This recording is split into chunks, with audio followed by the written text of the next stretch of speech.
Ayan guys, so nandito tayo sa Repos Bay Beach ngayon. Kita natin dito.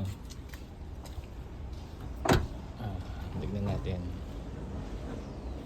Ayun, kunti lang yung tao ngayon. Gawa ng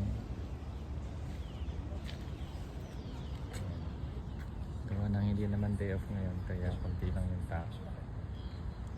So,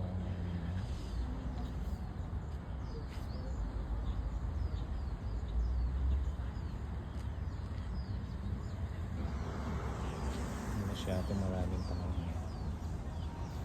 So kunti lang yung mga kotse. Usually pag Saturday or Sundays, yan talagang maraming tao rito. So far ngayon kunti lang.